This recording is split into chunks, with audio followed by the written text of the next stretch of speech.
to talk about rupturing the world order. I saw Macron go up there in his blue aviators. Oh, he had like a ruptured blood vessel. Okay, that makes sense. In the Brigitte or whatever. You're actively tanking the Canadian economy. Yeah. I think you diversify trade, but you have to learn how to finesse Trump. Is going to use Canada as a backdoor to bypass Trump's Great Wall of tariffs. Beckham family drama. He also took her name? Yeah, he's like, she danced inappropriately on me. I would love to see that video. Why do you think he turned himself in though? That's the big question. He was one of his teammates from the Olympic days, and he's like, yeah, like I kind of get it why he had to do it.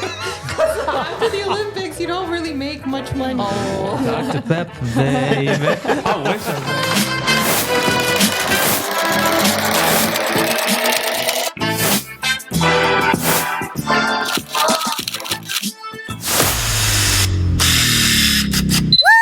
Cold as shit outside.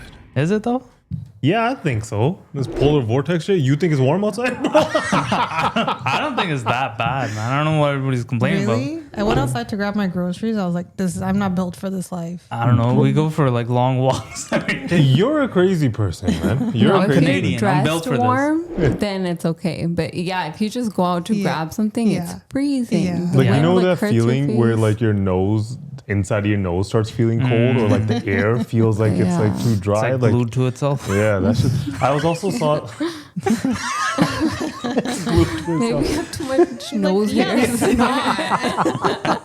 And you just dripping. It's not freezing. Yeah. I don't know.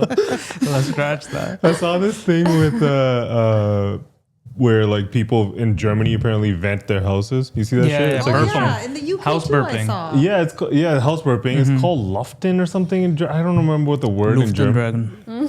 That's what it is. Really? No.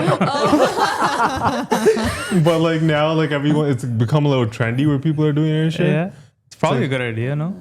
Well, in these houses, they have ventilation units, right? Like most houses, like around where we live, right? Most modern construction homes have those ventilation units. You turn them on, sucks in the air from the outside, shoots the outside air. Oh, okay. Inside air, outside.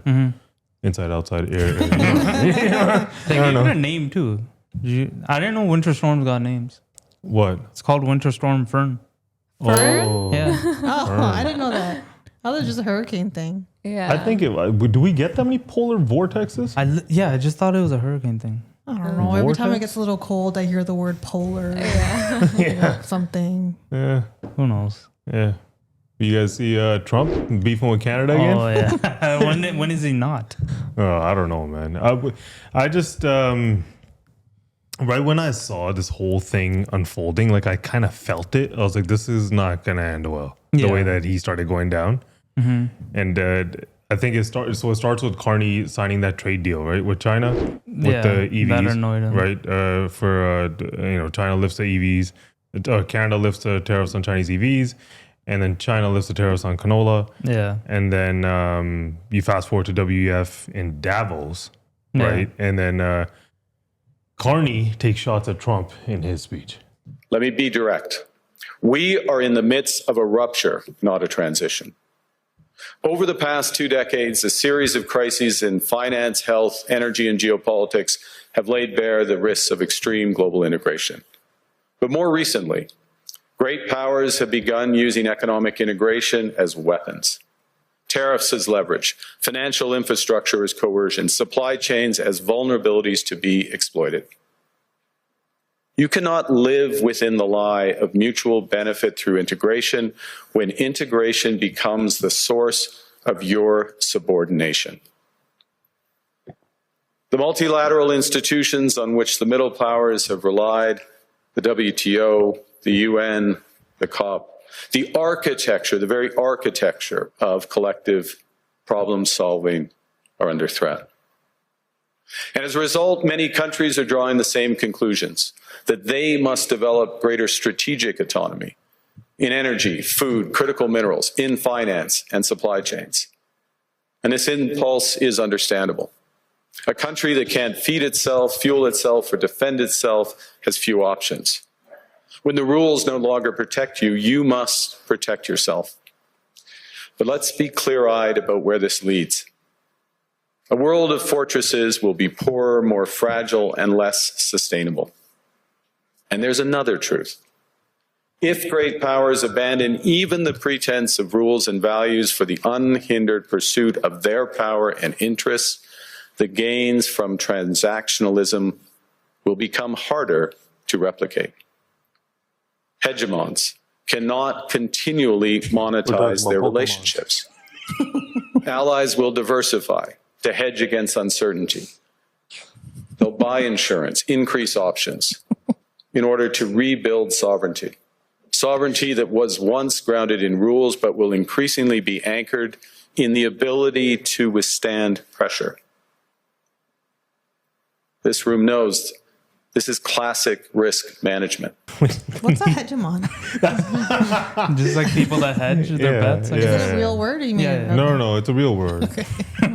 But when he said with great power, I was Sounds like, like a yo, third this guy's evolution. about, he's about to say, The comes great Spider-Man. responsibility. That's what I thought. Uncle Ben out here. Yeah. But yeah, so like, Even the interview, he said after he sat down, the guy who interviewed him after, he said he'd never seen a standing ovation before. I think in was a good Davos, speech. has happened 3 times. I think in the WEF, like ever, where So standing that guy was ovations. The one thing, like what he was doing there, it was a eloquently put speech, Yeah. right? And he even the way that he was holding the room with the pauses and shit, like he knew what he was doing there. He did a good job. To like say something and be like, next, right? Like, not everyone can do that shit. It was like Barack-esque. Yeah, we were inner Barack, right? You people liked it, hated it, whatever. But Trump seemingly got pretty pissed off. Dome that's going to, just by its very nature, going to be defending Canada. Canada gets a lot of freebies from us, by the way. They should be grateful also, but they're not. I watched your Prime Minister yesterday. He wasn't so grateful. No, he wasn't. They should be grateful to us. Canada lives because of the United States. Remember that, Mark, the next time you make your statements. What we did for Israel was amazing, but that's nothing compared to what we have planned for the United States, Canada, and the rest of the world. We are going to build a dome like no other. We did it. We did it for Israel. And by the way, I told Bibi, stop taking credit for the dome. That's our technology. That's our stuff. Canada and the United States have built a remarkable partnership in the economy, in security, and in rich cultural exchange. But Canada doesn't live because of the United States. Canada thrives because we are Canadian. First one, you had Carney talking about Pokemon. The second one, you have Voldemort over here, the boy who lives. Yeah. He reminded me of The Godfather too, kind of. That too. Yeah. I hear I that. can hear that. Yeah. The breathiness. Yeah. It's such a like mob boss Yeah. type of vibes. And then he, obviously, that wasn't enough for him, right? No, After no, Carney no. said, but even what Carney said, we thrive because, Didn't we're make much Canadian. sense, Like, right? what does that mean? Canada I lives kind because of Canada's like Canadian? a little bit respected him for his Who? speech. Carney? His speech? Just for what he said. I felt like he has a bit of a backbone. Yeah. That's the vibe I got from him. Really? Yeah. Yeah. He's speaking better. Like even his speech there. Yeah, I mean, Trump felt differently, so he responded with, if Governor Carney thinks he is going to make Canada a drop-off port for China to send goods and products into the United States, he is sorely mistaken. China will eat Canada alive, completely devour it, including the destruction of their businesses, social fabric, and general way of life. If Canada makes a deal with China, it will immediately be hit with 100% tariffs against 100%. all Canadian goods and products coming into the USA. Thank you for your attention to this matter. Okay. Yeah. Everyone thinks. Yeah, bro, you got to be polite. Yeah. Even when Nobody's paying attention to him. Right? Yeah, you got to pay attention, right? Not You like gotta we say talk thank you. Yeah. talk to him all the goddamn time. Talk about him. Sorry. Bro, this guy's rage baiting game is on another level, though, Crazy, right? Just everyone was like, oh no, he only calls Trudeau governor, and he comes out here, he's like Governor Carney. He said that too. He did say he's like, I'm not gonna call him a governor. Yeah. That was in the chamber, bro. He was waiting for that. After that, after this guy made that, I feel like this guy heard the speech. It kind of pissed him off, so he said what he said. Then he went back and he heard it again, and then he read like an article. I think even in there he references an article. Yeah. And then I read that article. It kind of just says like kind of what happened, but he then I think he got more pissed, right? Like reading it. And then you realize, like, for this, I feel like it's not just about the Chinese EVs. It's about a couple of things, right? One is the Golden Dome. Yeah. Right? His prize dome. He's saying Canada's taking like credit for it? No, so remember back when they announced the Golden Dome a long time ago? I feel like it was like I remember. like sometime in 2025, like 6-7 months ago. Yeah. Right when he announced it, I think he announced his gold card or some shit the same day. Yeah. And then he was like, Canada and the US have a big announcement to make. Very big, very big. And then nothing ever came. And people were thinking, yo, is it going to be a new USMCA? What's going to happen? We thought about the dollar. I remember that pod. Everyone was like, yo, are they going to make a North American dollar or whatever that? Yeah. And then it never happened. And then I feel like Carney, then when this Greenland thing happens, right? It's kind of a tricky situation because you got to tiptoe the line there, right? Yeah. You got to be there for Greenland's sovereignty and international law and stuff like that because it's not like, we can protect our interests without allies and stuff, right? So Denmark, the rest of Europe and stuff, they're all going to, take that side. But you got to tiptoe that line without offending the U.S. For sure. Right. But what are you supposed to do? Every single thing you say offends this guy. I don't know, but that's the second part of it, right? Like they're concerned that China's going to use Canada as a backdoor, Yeah. right? To bypass Trump's Great Wall of Tariffs. See what I did there? Great Wall of China. Good one. Like for me, it just seems like he can dish it out, but he can't take it, right? Yeah. One day he's saying Canada should be diversifying. Good job. Yeah. You did that, right? Yeah. Then he makes a speech he doesn't like, and all of a sudden it's like, wham, 100% tariffs on you, right? Yeah. It just seems so childish. This whole approach. He's blaming Norway. He's like, maybe if I got the Nobel Prize, maybe there would be no tariffs. Maybe no Greenland, right?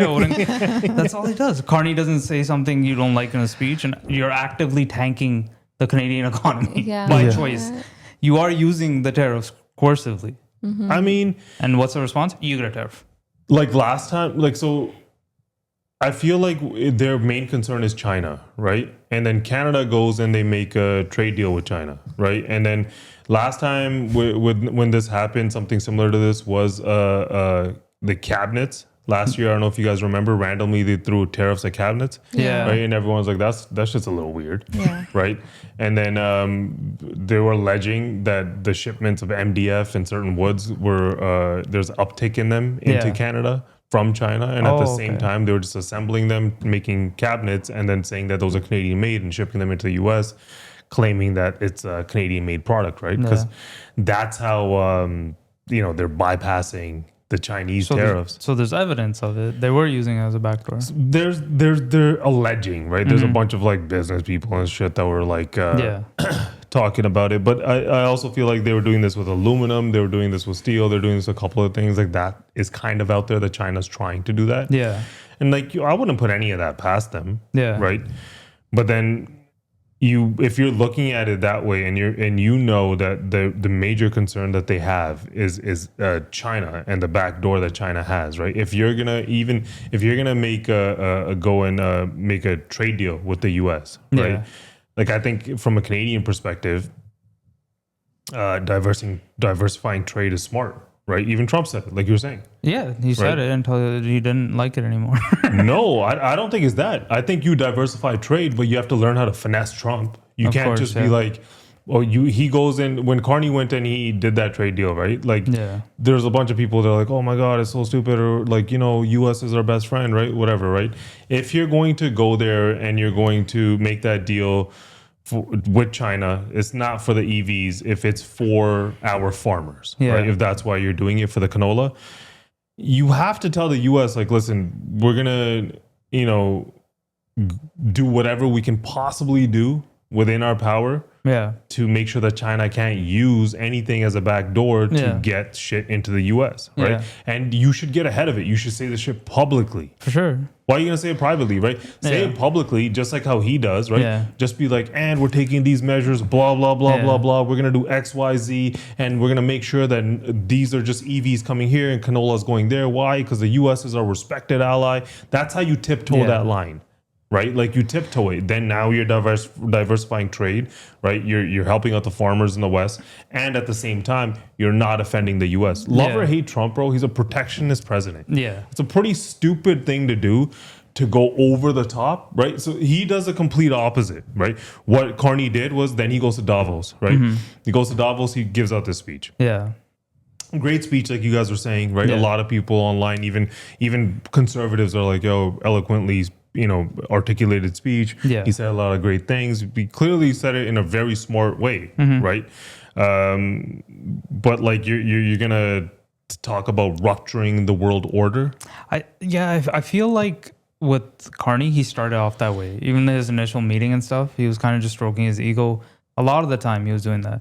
Trump's a hard guy to deal with, man. He just, like, all the time, he's just kind of half-hearted making shit up, right? Like, I don't remember Canada particularly being ungrateful for any of our trade, right?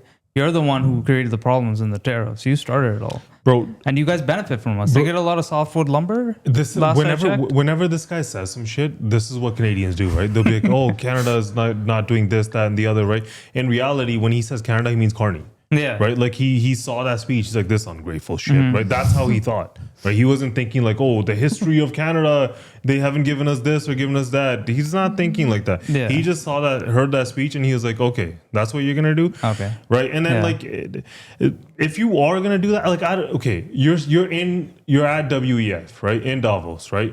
You have Gavin Newsom there, who I don't know why the hell he was there. He's the only governor that was there outside of any world leaders, right? Yeah. And he's standing in the corner. I don't know. Trump even acknowledged him. I don't know if you saw that whole exchange. He's standing in the corner somewhere, and Trump acknowledges him. He's just looking there, smiling at him and shit. Right? Like it's not like he was gonna go on stage and say anything. Yeah. Right. And he's the one. He's like, why aren't these world leaders standing up to Trump? This, that, and the other. Right. Yeah. Everyone else in that room, none of them have as much to lose as Canada. Yeah. Right? That's so like to me, I don't know what it was. I saw Macron go up there in his blue aviators. I don't know what the hell all that shit was. Why was he wearing that? I don't know what that was. Oh, he had a ruptured blood vessel in his eye. Okay, that makes sense. In the face. Or people were joking that his wife Brigitte or whatever. yeah. Got a little tupper in the face.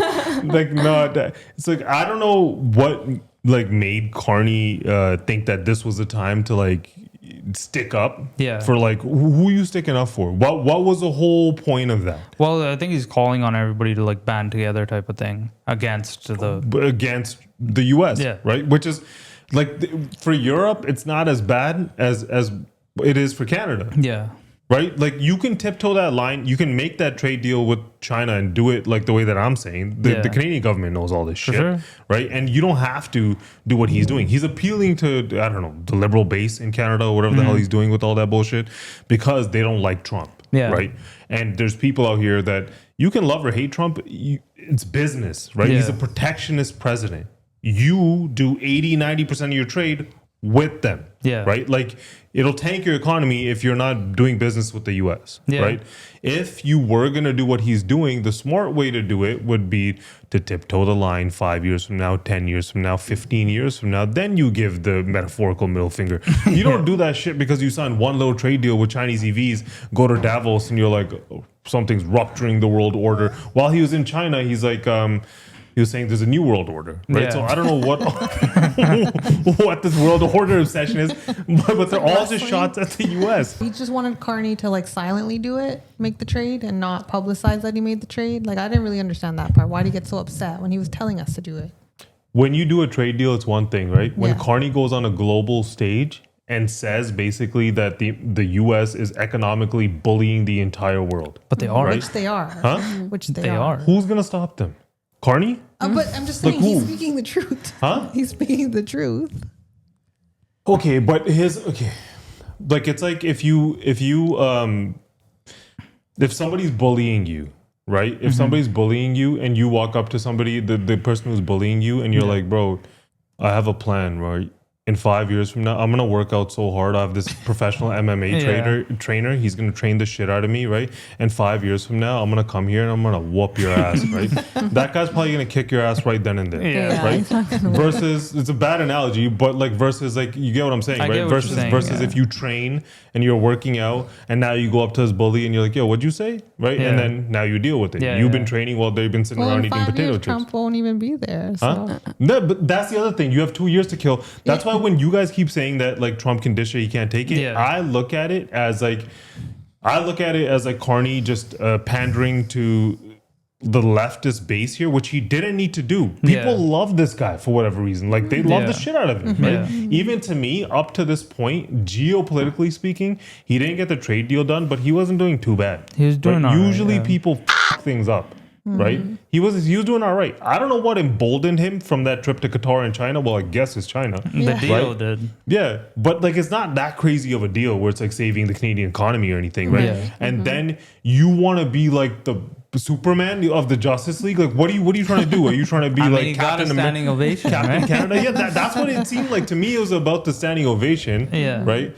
And like, I'll just go back to like, you can love or hate Trump. You have to do business with the guy. Yeah. You have no option not to. Right? You can diversify all you want, but your main trading partner's right there. You have to use them. Everyone else, they're not in that position. Only you are, right? I agree with you, but Trump basically says whatever he wants and he gets zero punishment for it. Because he can, though. Because he can. They're the world. That's not fair. Okay, everything in life isn't fair. If he's doing that, right? Like, if you openly, like Trudeau, remember when he came on when this shit happened? He's like, we're going to tariff orange juices, orange juice, orange juice. That's all I remember Trudeau from that. at this thing too? Huh? Yeah, he was there too. Katy Perry. Yeah. You see the Rebel News guy? What's his name? Ezra. Where I remember his last name. He's like harassing the shit out. Their interaction they had. Yeah. It's kind of funny, I guess. I don't know. He does come off like childish, man. Who? He was blaming Norway too. He's like, maybe if I got the Nobel Peace Prize. No, Trump, bro. Everyone knows who Trump is, right? I'm just saying.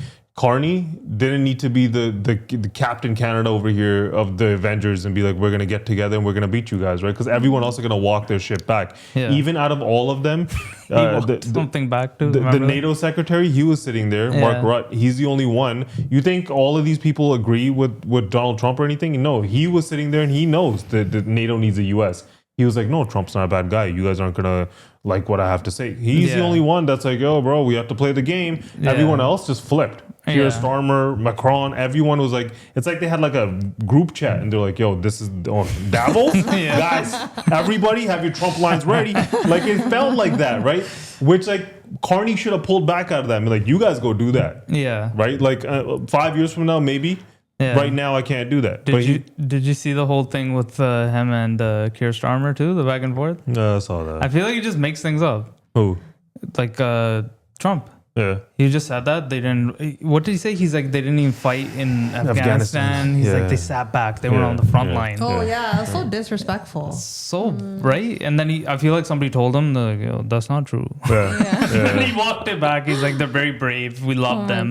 Second to the U.S. He retracted it, right? Yeah. I mean, he didn't acknowledge anybody else after he said that. But even that, like, real people die in wars. Yeah. Mm-hmm. Right? So, like, you think people aren't going to get angry if you decide to say that, no, you guys didn't do shit for us. Yeah. Right?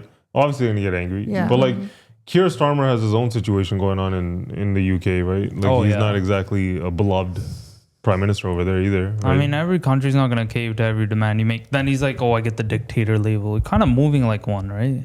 You're forcing people to do that. He said that the world needs a dictator sometimes. Yeah, he did. That's what he said. But I'm like, to me... He just said he's not attending the Super Bowl anymore. I was reading... Did you know about this? No. Yeah. He said, I'm anti-them. Oh. Yeah. You're creating divide in your own country. Who? Trump said that. He's anti... Them. Who's you them? piece that together. Bad Bunny, what is he? Oh. Like he's like anti... He's just like, I'm anti-them. What is Bad Bunny? Make of that whatever you want. Yeah. So he doesn't like Puerto Ricans? What's wrong with Puerto Ricans? The U.S. colonized Puerto Ricans. Illegal aliens. I know what he's he's just like, bro, he's talking about immigrants. Oh, I thought you were going to say he's talking about the LGBT. I think that's part of it. No, I actually have no clue. Like non-binary. Last I checked, Bad Bunny's not gay or anything. No, but like them. That's what I thought you were referring to. Like, you know how people are. He's Oh, referring they, to them. migrants, I Okay. feel. They, like. them, yeah. Oh, we all just completely on a different page here. But yeah, I mean, I don't know. What was these rumors of Bad Bunny wearing a dress at the Super Right. Bowl or not He wearing a just had dress? these promos for something. He's wearing a pink dress. And people just ran with it, eh? This even that. It is that's something to run with. Yeah. yeah, but like, why do you have to do that shit? I don't know. To go viral, to make statements. It works. That's what it is. That's all it is. But Trump's not going to be there watching him. I mean, Trump's gonna do what Trump does, man. Like I that just- matters. Like anyone gives a shit if the president's at the Super Bowl. Bro, the whole trick with Trump, right? Like you see all of this shit happening in Minnesota and like ICE, and they have a whole bunch of shit going on, right? Somebody's always f***ing with him. He goes and he picks up Maduro. Now it looks like they're gonna go do something in Iran. There's a bunch of shit going on. All you need to do is just shut up. Yeah. No, I think you can make moves, but you still got to stroke his ego. That's what And you'll I've be been good. saying. That you guys are like, no, Carney had a great I'm speech. saying I liked his speech. His speech was good. But that's how Objectively. Trump. That's Really, what Trump I likes. listened to it and I saw a bunch of He's people got a saying big like, ego. I just saw a bunch of people saying that he had a great speech, and I was listening to it. I was like, yeah, fair enough, right? Like it's an intelligent speech. But to Yeah. me, I was just like, no, what are you doing? No. Creating more You're problems. giving him the middle finger. He's gonna look at this and he's gonna be very, very upset, right? Yeah. And like whether you care or not, he's gonna then this shit happens, right? Now what do you do? What's he gonna do? Carney, if you're pragmatic about this, what are you gonna do? You have to walk it back. He's gonna walk it back. But from who? He's like in a corner. He's gonna walk it back from China. He's gonna do exactly what I'm saying. Yeah. He's gonna try to be like, hey, listen, we're gonna have these security blankets in place where you can't. We're not gonna allow back doors from Every China time you say into the backdoor, I US. think about Big Brother. Every time. Well, that's like Have you guys been keeping up with the Beckham family drama? A little bit. Yeah. it's kind of took over social It's, media, like, but I don't know much about it. everywhere. What Yeah. So basically, Victoria and David Beckham's oldest son, Brooklyn Beckham, is married to Nicola Peltz. She's like a billionaire heiress. And first of all, like when they got married, they both changed their last name. So now it's Brooklyn Peltz Beckham. So stupid. So That's so he dumb. even changed That's his so last name to include I didn't her know he maiden name. legally did it. I Yeah. saw it on his Instagram handle. And I was Yeah. like, Wait, he that's also weird. took her name? Yeah, he Like, they took both her have the name. same So it's last name. Peltz That's whack, Beckham. man. So it's like her maiden That's- name and his. Well, I guess. But yeah, so like since they've been married, they've kind of been having an estrangement like between Brooklyn and his wife and like the Beckhams, The whole family. the yeah. whole family. And then the last week, Brooklyn just went like crazy on his IG story, and he started posting like so many paragraphs about how he's never going to reconcile with his family, and then how they are the ones that are controlling, not his wife. And then he had all these stories about why he doesn't talk to them anymore. oh shit. And they were that when it was their wedding day, Victoria Beckham was supposed to make a dress for the wife because like she's a designer. Yeah. But at the 11th hour, she Okay. pulled out, and then the wife had to find a dress Oh from my someone God. else. And then at the day before the wedding, she's like, so many members of my family kept coming up to me and saying, she's not blood, like whatever, Okay, something yeah, about that. yeah. And then also he's like, on the day of the wedding, he had a dance planned with his wife. That's the and thing I then- read. Yeah. That's yeah. what. So Mark Anthony was the VJ or whatever, and then he's like, "Oh, Brooklyn's gonna dance with the most beautiful woman in the room," and then Brooklyn was like, "I thought it was gonna be my wife," but then he called Victoria Beckham, and then he wrote, he's like, "She danced inappropriately on me." That- I yeah. was so Oh, embarrassed. He shit. said that about his own mother. That's pretty wild. I would love to see that video. Right? Yeah. Oh, there's no video of it? No, Not there's yet. no No. video There's evidence. the guy that made something, like either the video or the photography guy. Yeah. He came out and said it was inappropriate. Okay. Oh, it was Okay. the MC. It was MC. Did you see that? Yeah. It was MC something. Inappropriately danced on him. What Yeah, was she what if grinding on that's him? She grinded. Yeah, that's wild, bro. That's pretty crazy. I can't speak to that. If that happened, that's weird. Yeah. But like to me, this kid just kind of seems like a little like spoiled bratty. Like weddings are like people talk shit at weddings. Try attending a Punjabi wedding, man. Every auntie in the they're the main It's character. like a Natak, man. Like the mother-in-law, daughter-in-law clash. Bro, She Punjabi. dramatically runs This is like away. Sasanol di Ladai, bro. This shit happens in every Punjabi household, period. You know what I took from it? Like when because he wrote paragraphs, like someone was Right. saying. I was like, she wrote it. He didn't write it. Yeah. Nobody like talks about weddings that much. No man, talks about the wedding as much That's as a true. woman talks about the 11th hour. Yeah. Unless he's like they're British, so they speak better than us. Yeah. So maybe it's Eloquent. that. Hold on. Yeah. That's They're more speaking like 11th hour is speaking better than somebody? Well, I would never in my life say the 11th hour. Like it just I sounds wouldn't. British. I've never So said the it whole either. I would be dress like, thing oh, didn't at make night. sense Last night. because she had like a whole spread in Vogue that she got her dress made from Valentino Yeah. 1 year before the wedding. Oh, so it's a lie. Yeah, so I don't know. So this Makes whole thing's sense. about a wedding dress. About a lot of things. And like, her dancing on him. and they just don't get along. Yeah. Like, Yeah. he's Yeah. saying that his family's really controlling. They only care about the media. Everything's like fake. Right. Which like, okay, you're the Beckhams, like David Beckham, Victoria Beckham. I'm a big Spice Girl fan, so I don't believe him. Oh, really? But like, yeah, they're gonna be in it for the media. Obviously, Right? their Yeah. careers are built Yeah. on that. So if they ask the family to smile for a picture, it's not a big deal.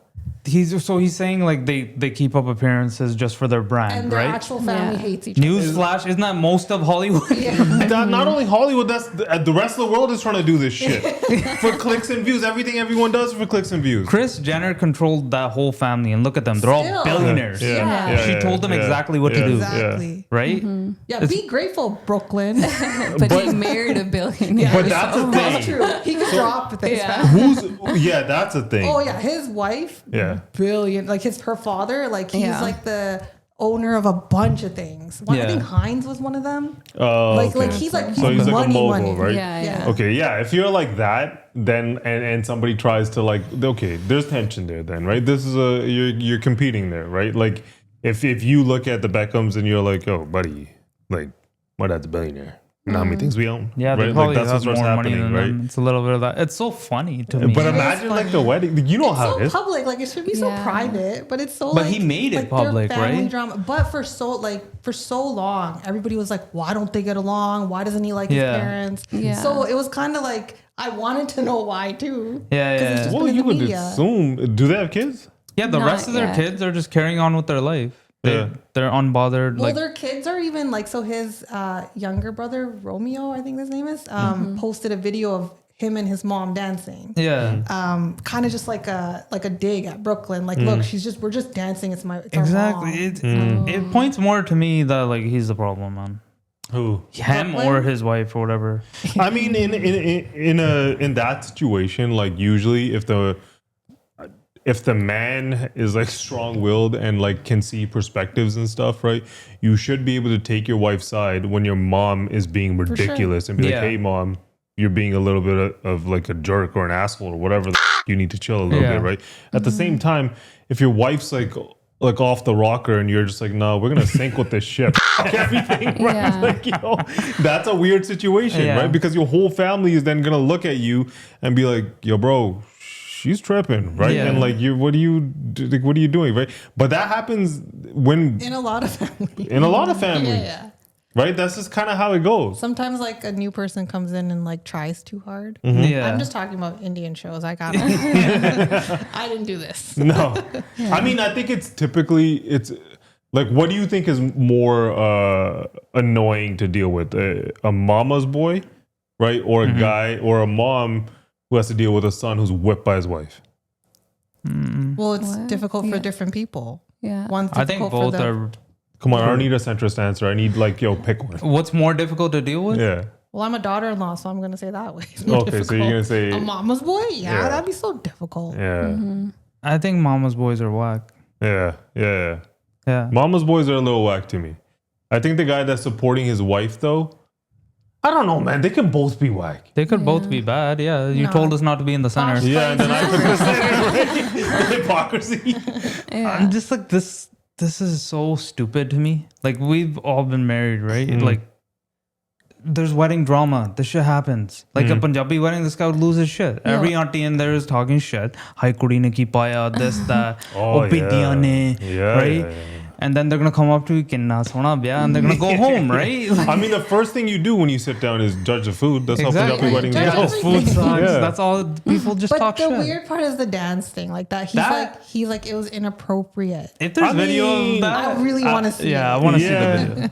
But like, how inappropriate can it be? That's what the do you only think? way. Well, especially when at that moment it was supposed to be a rehearsed dance with the bride and groom. Yeah. Why is the mom coming? Okay, The mom even should have if- been like, "Oh, I'll wait." Even if she does that, if you're talking about this 11th hour guy who has all these opinions now, right? Shouldn't he be like, no, relax. Yeah, like why did he continue to Yeah, grind like with relax, her? Right? right? Yeah, what if he's just like, I don't know what's happening. What is this? This wasn't a part of the Should have plan. been like, "No." Yeah, you could No, just be Mom. like, no, my wife is there. What are you doing? No, Sit down, Mom. mom. Like, what are you doing? Come on, mom. But it's confusing because the wedding was like 6 years ago, and they were like friends after that, and then now all of a sudden they have a There's all falling this out. drama. Yeah, They like even renewed their vows without the parents. without the parents, Without and the then Without the David Beckham had his 50th birthday party, and then Brooklyn and his wife didn't come to that. I didn't Yeah. know this was that big at all. Oh, Yeah. it's Pretty been big going deal. around. At all. Yeah, it's all over social the fact media. that the other kids just don't give a shit, that's weird to me, man. Why? They don't care at all. And this guy's making a big deal. I think it's personal with him. It's definitely personal with him. It's also like if you're a kid and you have a wealthy parents, you want an inheritance, right? You're gonna shut your mouth. Well, now he has a wife with wealthier parents. Yeah. Yeah, if your wife is wealthier, then you're gonna talk if that you're the shit. parent in that situation, what are you doing? One kid's like lashing out for attention, just saying Well, some Beckham, nonsense. like David Beckham came out recently. He was at something and he was just like, "Listen, like you just gotta let kids do what they're gonna do." That's the approach They're I gonna would say what take. they're gonna like. He was very like calm and collected about it. Because if you get petty and No, public, as a parent, you shouldn't be getting. As a father, hell no. You're gonna get petty. Yeah. No, you just draw the line. If somebody's being ridiculous, you just go, okay, listen, that's how you want to do things. Yeah. All right, fine, that's fine, right? And then that's it, right? Yeah. If your wife wants to like go be like, no, I'm gonna teach her, right? Then that's like, you go He was just for like, it. "Here's my phone." Yeah. That's what I think happened. Yeah, it Another feels like thing that. he said in that long post was that Victoria Beckham's always bringing women from his past Oh, yeah. into their life. What? Yeah. His like old girlfriends Like or something. Yeah. No way. What? Yeah. Posh Spice is tripping See, again, now. things that Is I she think. posh? Yeah, Yeah, posh. yeah. I got it right. She was. I think like he wouldn't have written that. It just to me, I True. read it like a girl wrote this. It's probably true. Mm-hmm. Probably true. Well, we got Beckham drama. We got Drake watch drama. This is happening now. So there's this guy. He owns Timepiece Trading. Yeah. You've probably seen him around. Maybe Yeah. you've seen him online. He Yeah. sells to a bunch of these Yeah. influencers Yeah. and YouTubers, right? Right. So he was having one of these streamers. We're having a live stream with them. And he basically described why he doesn't do business with Drake anymore, which is, I don't know, smart or dumb. Yeah. You be the judge. We have a clip of it. Really? In history, but the craziest person to come here and buy a watch was, I'd say, Drake. Oh, really? Yeah. What watch did he use? Oh, was it the emerald, right? The green? Or? You know the Sky Dweller that broke the internet? It's full diamonds, meteorite face. That was from us, but he got like 4 or 5 million from us. Oh, really? And then we stopped doing business. We actually stopped doing business over some dumb shit. Oh, really? You don't I'll say anything. Okay. Damn. Like, bro, I delivered him a Richard Mille. Uh-huh. He was going to put it on someone's wrist, fell, broke. Okay. Oh, broke fully. Yeah, expected me to pay for the repair. Why? Well, why should I? You know? Yeah. If I go buy a Porsche and I crash it, I'm not going to tell Porsche to pay for the fix. Yeah. I crashed it. How much was the Richard Mille at the time? It was like, it was a lady's watch. Got it for a gift. You know? It was 140, 150K. But like the repair was 30K. Yeah. I'm not going to eat that because you made a mistake, no matter who you are. Yeah. Like, I don't know. 4.8. Well, hopefully one day we fix that. He just seems sad in that video. Yeah. Bro, Hopefully. nobody asked him when even there when he goes, yeah, it was Drake, right? And the kid goes, yeah, okay, yeah, so I'll tell you what happened, right? He just starts explaining himself. Exactly. I kind of get it, like as a businessman on principle, right? Like you break it, why should I fix it? It's on you, right? Because the way he describes it, it's fully Drake's fault, right? He went to go put it on somebody's wrist and he dropped it. I can get that.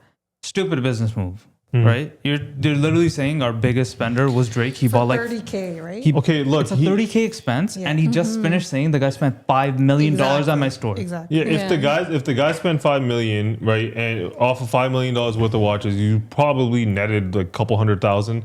If a $30,000 expense is what you're having, Drake's not gonna stop buying watches, right? So you're probably gonna net another $200,000-$300,000 off the man in the next because there's tight margins on watches, right? Yeah. So you'll probably make a few $100,000 from Drake in the next couple of years if you continue to do business with him, right? Yeah. So when he made the analogy of like if I went and bought a Porsche, right? That's what he said there, right? And he's like, and if I crashed in a dealership, they wouldn't be like, oh, don't worry, we'll fix the car. If you brought $500 million worth of Porsches, they would have came out and been like, yo, don't worry about shit. This one's free. That's what they do. If you bought a different Porsche every weekend, they probably wouldn't care. Even the hypocrisy in what he's saying, like I don't want to just grill him completely, but what he's saying right now, the guy seemed like he was standoffish, didn't really give a shit about what he was saying. Yeah. He wanted to play it up a little bit anyways. He's doing it because he gets notoriety and clicks and views. Yeah. Right?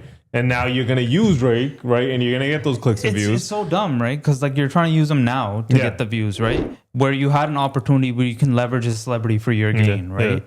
A 5-second video with Drake being like, yo, come check out my boy at, what's it called? Timepiece Trading. That's every kid's going to be like, oh, I want to go buy watches from him. Then you can upcharge them and you make money, right? From a business standpoint, if you're talking about principle, he's not wrong. Principle, he's right. That's what I was saying. He's right. But wrong person. Yeah, no, even from a business standpoint, Drake, like he gifted these people millions of dollars. We were talking about Aiden Ross the other day on that Rico the trial where they $100,000, right? And this guy over $30,000. Like Drake would have probably gifted him this guy a watch. Yeah. Right? Like he doesn't give a shit like that. Like you have to know the business if you're playing the game. I think it's just ego. Yeah. Right? He drops it and I don't know what happened, but assuming just being, presumptuous here, if Drake goes like, nah, bro, like you're paying for that. And then you go, no, I'm not. Right. And that's it. It seems like an ego trip in the moment. Yeah. Because even there, he freezes. He's like, yeah. But I feel like this guy's so dumb because at the end, he's like, oh, maybe we'll do business again in the future. Like, you wish you just went publicly and talk shit about him. Never do business again. It's also weird because I've seen this guy. He sells to Steve Will Do It and them. Like, Steve like loves him and shit. He also, I've seen the Nelk guys buy watches off him and shit. And Drake is like tight with Kyle and the Nelk guys now. He just bought Kyle a watch. I think I've seen it. Like, didn't come from him. Right? That's what I'm saying. Like all of these guys running the same circles. Right. And now you're gonna like over $30,000, right? Like it seems a lot to like regular folk like us. It's like that whole debate, like should celebrities get special treatment? Yeah, kind of, because they know their worth, right? The same like celebrity, like any of them that have a lot of followers, they get paid like millions, bro, for posts on IG. That's and we're talking about $30K. You're an idiot. Yeah. He's a dumbass. This guy. Yeah, if you are somebody's watch guy, somebody who's higher up, isn't that the whole dream of being a watch person? But also, like I've heard other people. Remember that other jeweler, Trax, the guy that like spit and had that fight thing that happened. That guy was talking about it. I heard him talk about how he's like he doesn't like to have rappers as customers because they're the worst, right? They never show up on time. Like I don't know if this is Drake or not, right? But he was complaining about like the hip hop industry and how they're the worst to deal with when it comes to jewelry. Maybe. But I don't know. What was his reason? Just he's like they don't value your time and shit. They just like they'll be like, oh, I don't know what his experience is or who he was referring to, but he's like, yo, they'll tell you to come at 3 and they show up there at 6 o'clock or don't even come at all. Like and they expect you to be like, yo, entitled. Which kind of is what's going on there. Yeah. The man drops a watch and he's just like, you pay for it. I mean, right? if I'm walking in and I do that, treat me like that. Sure. Yeah. Right? If I've never bought shit off of you. Yeah. Even if it's a celebrity. Not a guy that just spent $5. You're saying he spent $5 million. Even if it's a celebrity, right? Like you don't need to like kiss anybody's ass and shit. If he's not buying shit from you, you guys don't do business, then why? Right? If he does some shit like that, be like, nah, bro. But there's people out there, like, you know how expensive it is to get a lead? To convert a lead in regular business speak, right? Like if you're trying to promote any kind of product, start any business today, start selling t-shirts, right? Yeah. The biggest expense you're gonna have is how to market that and convert like any kind of ad dollars. Like where do I put it to convert this into an actual purchase, right? Yeah. Where in most products like clothing and shit like that, it's kind of known that the customer acquisition cost is always the most expensive, right? First thing that the first t-shirt he buys is basically breaking even. If it's a repeat customer, you're making money now. Exactly. Right?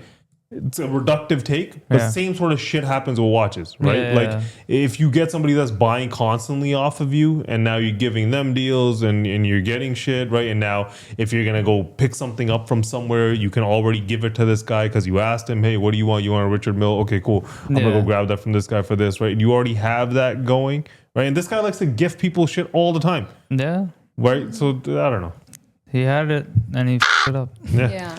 All right. Anyways, so there was a little bit of drama at the Australian Open. Naomi Osaka was Playing Sorana Crissia. I might be saying her last name wrong. But basically, Naomi yelled something to herself, and Sorana thought that she was yelling it at her. She thought she had bad sportsmanship. I have a clip. Okay, sorry she was mad about it, but... It's okay? You come on between points?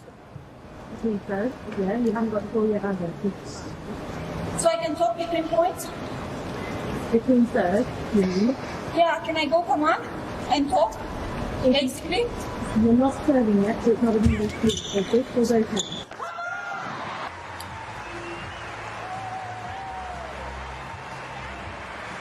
That last one was broken it in.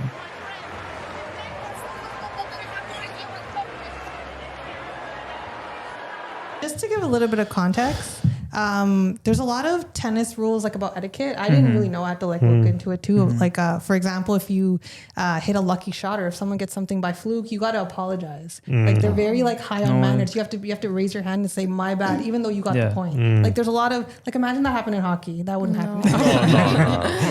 Throwing hands. Nobody apologized in hockey. Also, what happened was this was after the first set, and she said, "Come on," but she was talking to herself. She was just telling her, she was like hyping herself up. But you're not. But people don't really do that. There's like a gray area or something. But basically, it was like the third, like part of it or whatever. It was like tensions are high, and also Naomi's considered one of the best tennis players right now. Like they're saying she's like the next Serena Williams. So like you want to beat her. She didn't beat her. Naomi won. But yeah, basically at the end you saw how she like shoved her. So yeah, also you have to shake their hand at the end. Like it's just like good etiquette. Customary. Yeah. But she like shoved it. So obviously she's gonna be like mad about that. But then right when it ended, that interviewer ran up to her. So she's already heated. So that's why she was saying things like, well, I guess she's, sad that it was her last Australian that Open, lady is right?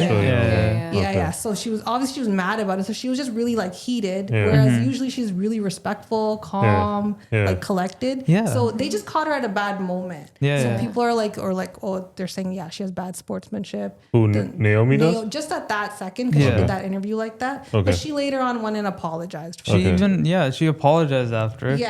I've seen her stuff. She's pretty laid back. Very calm. Very like no emotion. Like her interviews. So it was unlike her that she was so sassy. But it was because the lady ran up to her after like was such a like she was mean to her. Like she didn't give her a proper handshake. I mean, I can see why she was even annoyed, right? Exactly. Like tennis is a sport just like golf, right? It's disrespectful. Someone's teeing off, you yell, right? Everyone's gonna be like, "What the hell are you doing?" Same thing, but in this scenario, she's in between points. And if you're ready to serve and she's turned around, she's saying, "Come on, serve. You get a free point, dumbass." The was even what like, are you doing? "It's fine. Like, is she bothering you?" Yeah. The girl was even mad at the umpire for like being like that. Man, everyone does. I do it when I'm playing pickup basketball, right? You're talking smack, you're competing, you're hyping yourself up. That's what I want to see when I'm watching sports. I want to see someone who's hyped. She did it herself in one of the rounds. She said it. She said, "Come on," to herself. Yeah. So I was like, how is she allowed to say it? But then you're mad at somebody. I think it's a lot of things. People are also like bringing the race card in a little bit, but there's also saying because she's so talented that like they just want to bring someone down. And the other thing is I think she just bought her. It was her last Open. This lady, and she's losing to this kid. She's 7 years younger. She's a lot older. She's like 35. Naomi's only 28 years old. Naomi just came back from having a kid. Like she just had a kid. She's and back. She whooped your ass. Damn. Yeah. Okay, I'll play devil's advocate here a little bit, right? If you're I don't know anything else about this sport outside of this clip we just watched. Right? Really? Like I know about tennis Yeah, I and here had and to there. look Like up all I've the played and rules. shit. These I don't know the etiquette rules like rules, that. yeah. Like I catch it here and there, Yeah. right? Like the Federer days and then Nadal days and shit like that. That's when I used to watch it a little bit here because it was on TV. But for the most part, to me, like, okay, if you're going to look at it from a competitive standpoint, if you are in the heat of a match, right, and like you're ready to serve and somebody goes, right, and you're just like, bro. Yeah. Like, you know, like we could be playing video games and somebody like, you know, somebody kicks you and you're like, yo, bro, what's Stop, right? And you'll get annoyed. But right? it's an impulse you can't control, like the grunting. Yeah. All tennis players do it. So I think that was an impulse she couldn't control. The come on, like the... Yeah, but an impulse would be when you're hitting. Right, when you're serving or you're diving for something, right? Yeah. This is like, could she have? Does this happen often? Yeah, all the time. Where they yell like this? They in yell between? like that. Yeah. Okay, then I don't know because like the other impulse like argument I would make is like a basketball player, for instance, right? Yeah. If they're celebrating and they shove someone out of the way, I don't know if you've ever seen that famous thing with Ron Artest or Meta World Peace, right? Like he does a layup or something, and then he's coming down the court and he's going like this, and in slow-mo, right? While he's celebrating, James Harden's walking by him. He winds up his elbow and elbows him right in the face. And like you see it clear as day in slow-mo. And after he elbows him, he continues to go woo, right? Like as if he never did it. Right? So like if it's like if it's something that aggressive and egregious, like I would understand. I'm not saying that this is the same thing. But like if you're gonna throw somebody off, right? If that was your like intent. the timing, I think wasn't the best because it was right when her opponent missed or it hit the net. Right. Yeah. So the timing, but so I don't know. I feel like she couldn't help something like that. It also sucks when you're losing, man. Yeah, she just sucks to lose. Losing sucks. But she just said, "Come on." She didn't swear at her. And she didn't even look at her. Even if she it did, was to herself. Like she turned. Even if she did, right, and directed it towards her, talk shit back. Like that's what I want to see. You're not allowed to do that in tennis. That's another rule. You can't look at your opponent even while they're serving. You can't like stare at them. This is so crazy. Any other sport, like hockey, they'll just rip everything off as they're fighting. But here they're like, I'm so sorry. It is like the NBA. But it's gonna get eyes on the sport, right? People playing like that. What did everyone love about Serena Williams? The passion, right? We didn't watch tennis. We all know who the hell she is, right? The old heads are saying all the time, Charles Barkley back in my day. We used to hate each other, right? These guys are friendly. You're right. I want to watch it. It's going to get eyes on your sport. I was playing devil's advocate, but like I think like tennis is one of those games like Serena's out of it now, right? And like you always got to watch like the next whoever is up, right? And like you want to see that rise to the top, right? It's fun to watch. This girl's not even completely like dominating yet. She's almost there, right? And you want to see somebody dominate for a few years before you try to knock them off with like 100%. This kind of shit, right? But I don't know. I was watching this because like we've been discussing about putting our daughter into tennis, right? Like the next thing. Because she does swimming now and she's gonna start doing gymnastics soon, right? And they can start tennis when they're 4.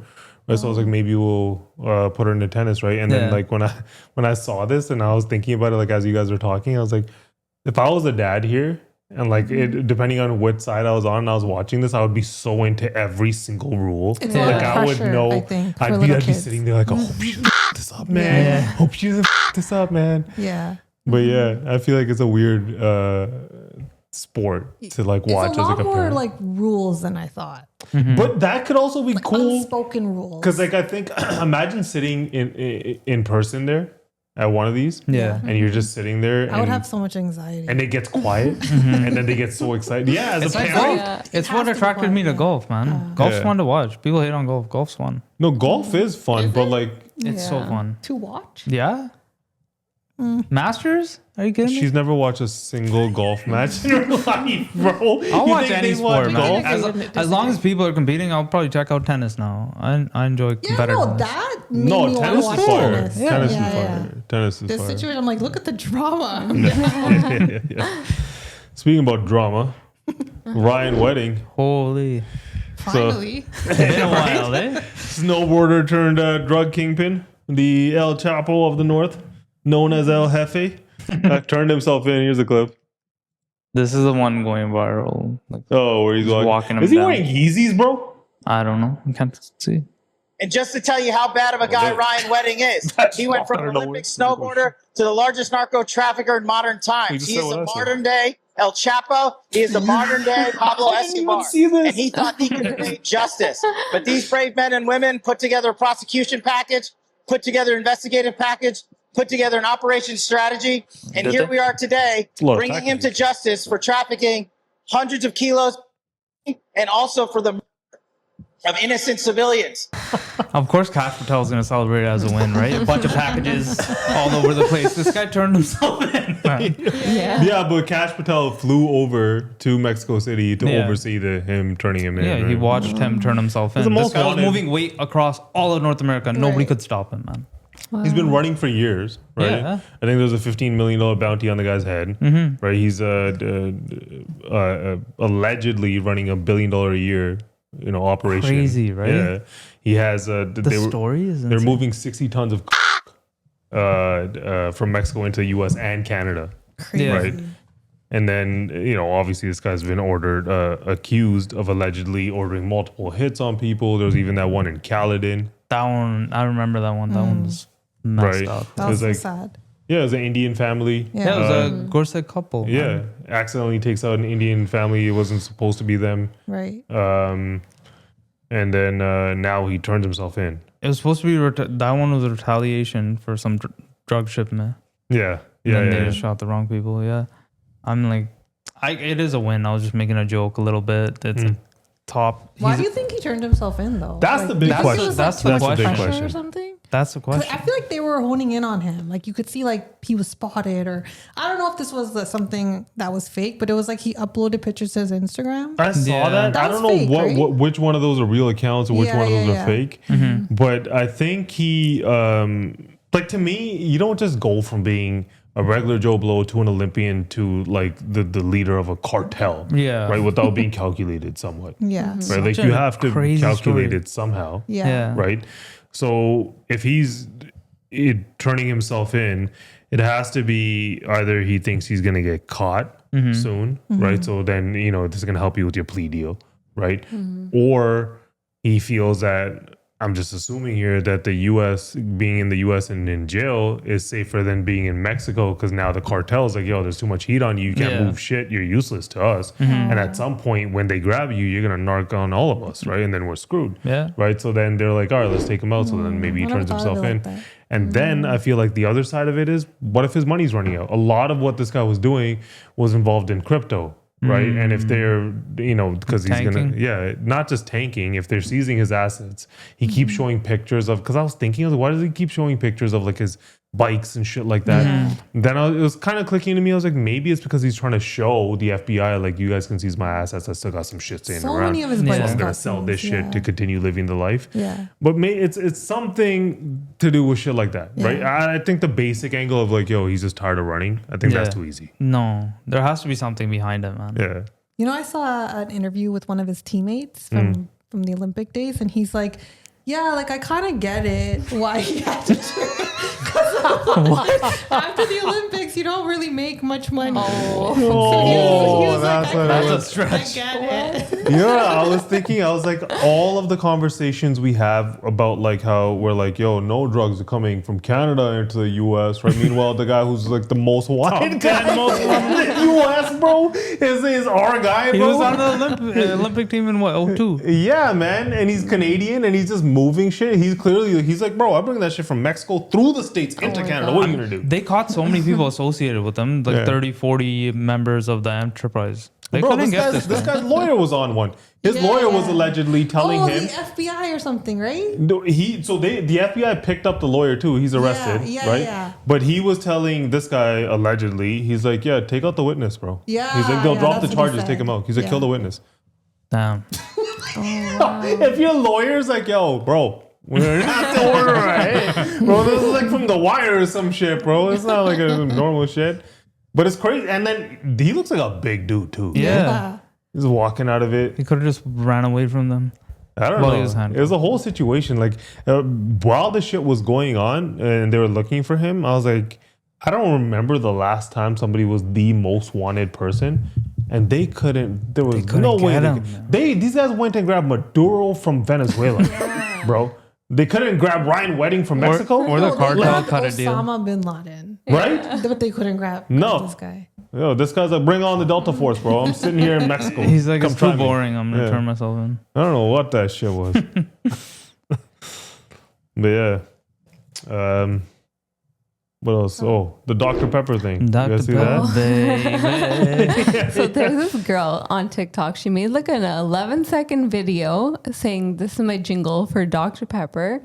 That video went viral on TikTok. 45 million views. So catchy, man. Then Dr. Pepper commented on it. Then they used that jingle that she used on her TikTok and they made a real commercial. That's for pretty it. And fire. it's so That's cool. fire. So we have a clip of it. I have a theme song for Dr. Pepper, and it goes like this.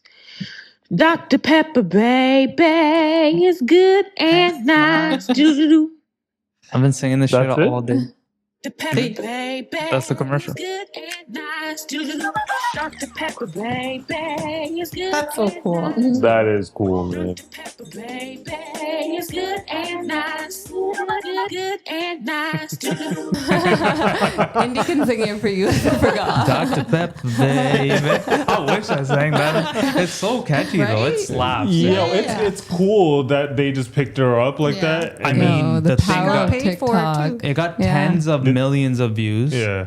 Outside of that, she got like millions of likes. That's how you know something really Yeah. went viral. Yeah. It got a Yeah, lot of likes. likes. Like not views, just views. sure. Yeah. People get views, but getting millions of likes are hard. Yeah. And then other brands were in her comments, like Subway was like, "Make one for us." Oh, yeah. So maybe Yeah. she'll get other Potentially opened up a jingles. whole like new career for That's her, right? cool. Yeah. Even You have this Hyundai watch reached guy out. over here who's just like, I don't need any publicity. This chick's like, yo, give it all to me. I heard she got like $2 million. That's what I was reading, but that's not. I think that's just a rumor. People are just saying that, right? I've read somewhere it was just thousands of dollars. Like, I don't know Yeah. about the but who knows what does she get for likes and stuff? Do you get paid for stuff? Yeah, Yeah. They paid her to In license US. the music. There, yeah. Okay. If she lawyered up and she knew what she was doing, and you're licensing the song and is in a bunch of their jingles for a She couple of did, years, yeah. then you'll get some money. Good for But her. you're not going to get 2 million right away. Not for that. Yeah, Right? Endorsement deals, like she's not an athlete or Yeah. some shit, right? Like you'll get it eventually if this is her shtick and like some were saying she starts doing it for everything, then sure. But like I don't think you get it off the bat. Yeah, but the power of TikTok, man. I bet you there's so many creators like just Yeah. trying to make jingles. Go viral. that's all you're gonna It just see in your catches and feed. it's like a trend now. No, but it does. Didn't J. Cole? Yeah. Didn't he take some guy's thing? Oh yeah. Some YouTuber had like 300 yeah, views, yeah. and this guy used him as He like used it a. as the In a intro song, yeah. for his One of new his songs, album. right? His Yeah. latest Yeah. song, it's Yeah. gonna be on his album. Yeah. He used him. He had, like you said, 300 views, and that's what I was saying. It shows. It goes to show, like, just keep putting out your content. You do not know don't who's know. watching. Yeah, right? you don't like know. they celebrities scroll on stuff just like us. I mean, right? I'll give you some pushback there. Not everyone should be putting out content. I'm just saying, I see some shit out there. I'm just like, okay, right? Like, okay, granted, you just started. Okay, cool, but improvement? No, nothing. All right, Never gonna maybe improve. it's been 10 years, 15 years. We're gonna keep doing. Mm-mm. Yeah. Right? Like, if it's not improving, you're not going anywhere. At some point, you gotta No, drop but if it. someone has drive, don't knock it. No, I'm not knocking it, right? But then elevate what you're doing, right? Yeah. Don't get complacent.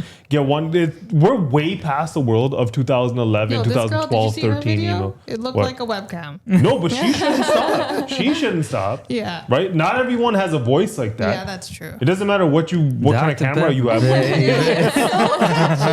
It's so catchy. But what do you think about J. Cole's new snippet from his album? Yo, I liked the song. It was So cool. fire. Yeah.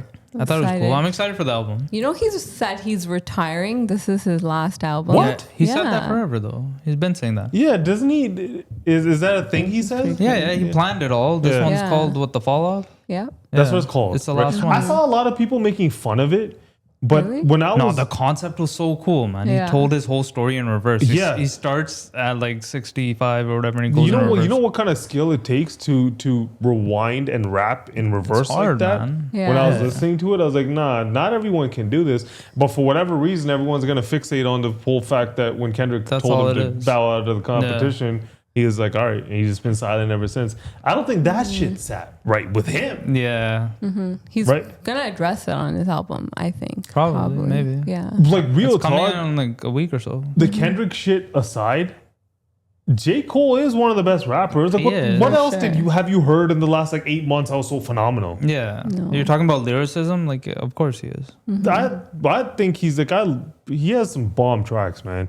Yeah. But I don't know. I don't know how this is gonna play out. I don't know. Just watch Drake diss him on Iceman or some shit, bro. You never know. You never know what the hell happens with this shit. Then he goes, "I'm not retiring. I'm going after Drake now." Yeah, I don't believe that he will really retire. Yeah. But yeah, I never know. All right, so Kylie Jenner is facing a little bit of backlash from the new step in her routine. I'll show you a video. I've added a new favorite to my routine. Pomegranate flavored cutting jelly. This is not a typical jelly. It's a cutting jelly for like digestion, debloating. Like, what?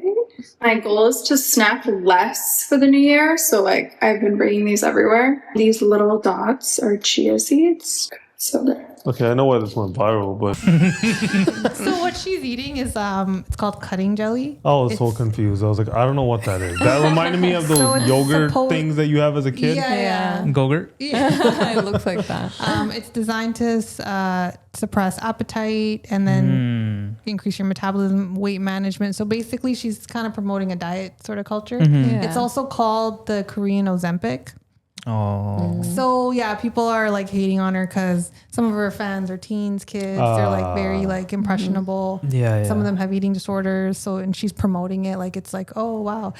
I'm not gonna lie, like I saw it looked kind of yummy. I was like, try it. But for her platform, I don't know, that was a good move for her. Promoting this diet culture. I didn't know what that was, right? Yeah. Right when I saw it, I had no clue. She's like, this isn't a regular jelly. I was like, what the hell's a regular jelly? Like, what am I missing? Is this shit that people eat? It's a cutting I've jelly. seen that it's like a glorified laxative and it has a lot of side effects and she shouldn't be promoting it to her young audience, especially in this like mini latex dress. Sure. Like, I mean, ethically, it's messed up, right? She has like what, almost like across all platforms, probably like 500 million followers in that realm. $1 billion. Yeah, and she's rich as shit, right? Like, why is she even doing that? She's so rich.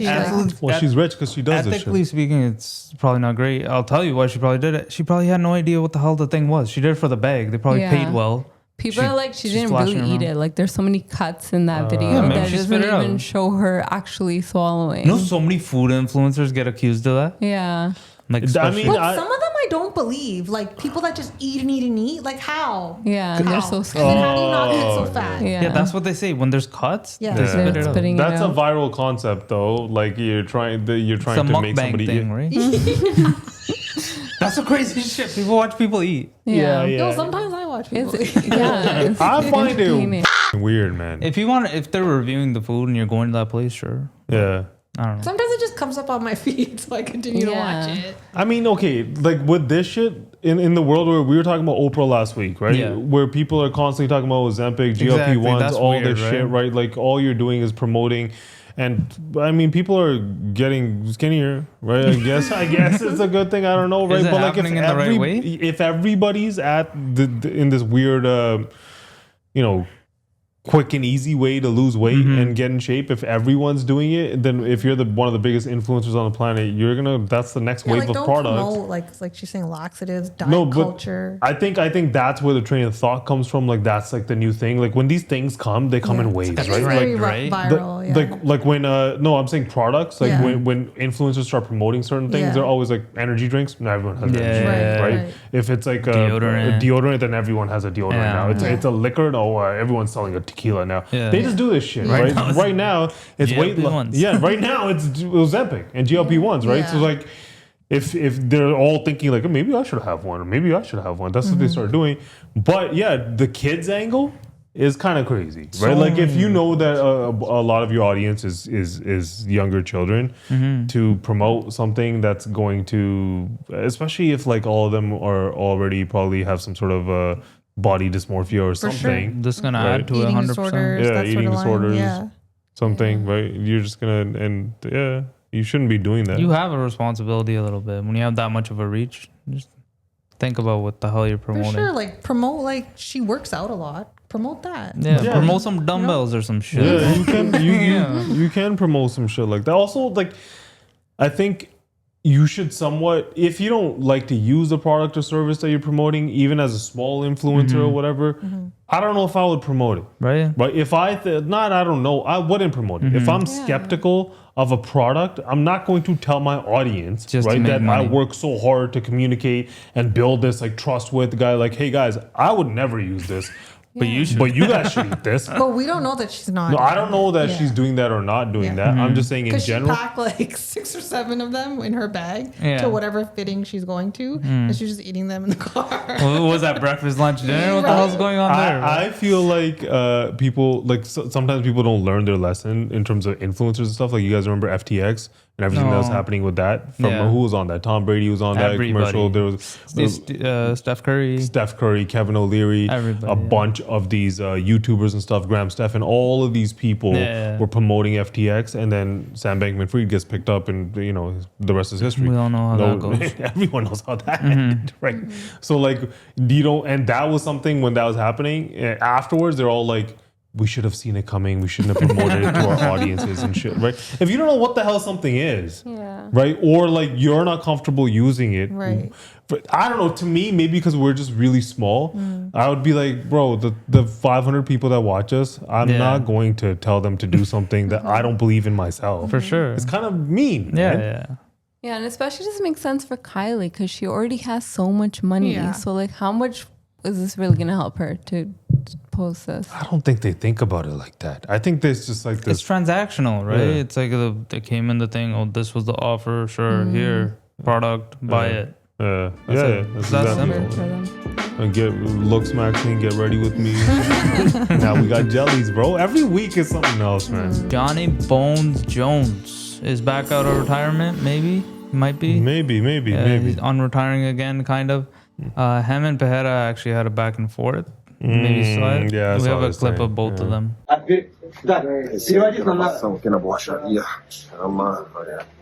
Shama. I beat a lot of legends from your country, my friend. I know you'd love to avenge the boys, but boy, would you be a good one to add to my list. Be careful what you wish for. Chum. I thought that said Alex Jones. I was like, I think you got it wrong. I said next Jones. Who's Alex Jones? He's that guy, the controversial conspiracy guy, right? Conspiracy guy. Those jokes. But yeah.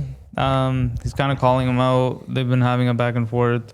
I feel like Jon Jones unretired because of this whole White House card. And that's why he keeps saying he wants to be a part of it. Even Dana White, I don't know if you noticed, kind of walking that back a little bit. Like maybe, might be. But Dana's left that thing out there for a little while now, right? Like I feel like the entire White House card, like if I'm looking at it, like you had the rumors of McGregor being on it, you had the rumors of Jon Jones being on it. Yeah, it was supposed to be Jones Aspinall people are talking about. Yeah. But then Aspinall, the eye poke thing happens with him, that kind of falls through, right? Yo, he hasn't fought since either. Bro, he got. Yeah. You didn't see it? Yo, his eye was messed up after that. I don't even know if he's going to get back. Yeah. That after the Cyril Gone fight. But he responds to Pereira. I feel like this is the headlining main event fight. What else would it be, right? And you look at it now. It's what, January? They're having this fight in June, right? July. No, it's supposed to be on July the 4th. They moved it? They moved it to like National Flag Day or some shit. Damn. I don't know what it is because I don't know why, but they did. I think it's June 15th or June 1st or some shit like that. I don't know what it is, but that would be a fire fight. What? I can't even fucking talk. But what?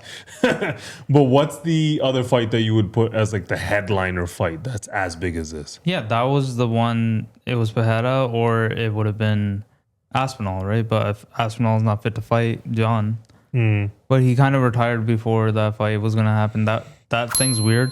I just feel like if both parties are willing, Dana kind of has an obligation to make this one happen. And what do you mean?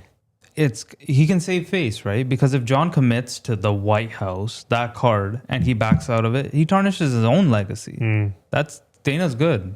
And you could be like, yo, he quit on me twice. No, Jon's not going to do that. He won't, right? I feel like he has an obligation to make it happen. But like, if I am Pereira, like, you should be careful what you wish for, you know? Like, I'm just going to say, look, Jon Jones versus Aspinall is different, right? You have an old legend.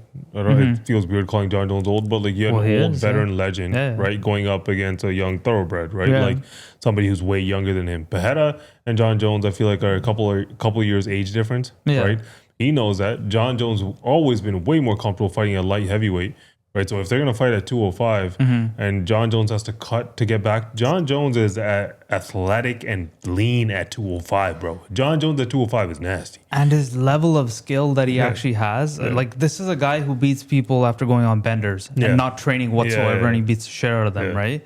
If you give him some added motivation, if you start punking him a little bit, he might just take you seriously, bro. This will make it the biggest fight in UFC history. I feel like if they can somehow, I don't know, market this correctly. Yeah, and if McGregor and Poirier is on that somehow, if that's if the Cole main event is McGregor Poirier, if they have 3 or 4 of those like big name fights, and what you have to do here, if it is this White House card, this pro-American card, what you have to do is make it USA versus the world or whoever the hell else is out there, right? And Jon Jones, you know, you need the superstar to win the fight.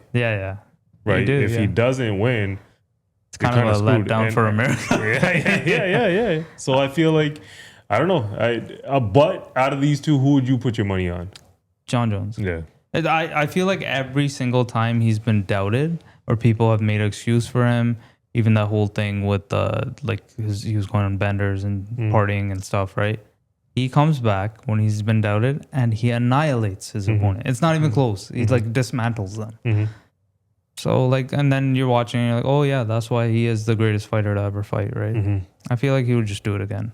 Speaking of the UFC, we got UFC 324 that just ended. Yo, that it's in the books. Was nasty, bro. Holy shit, man.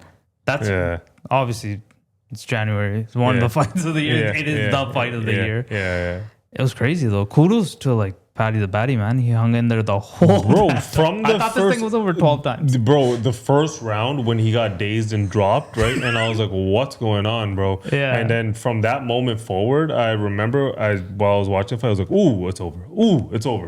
Ooh, so it's many over. times. And then randomly you saw what's his face? Gaethje.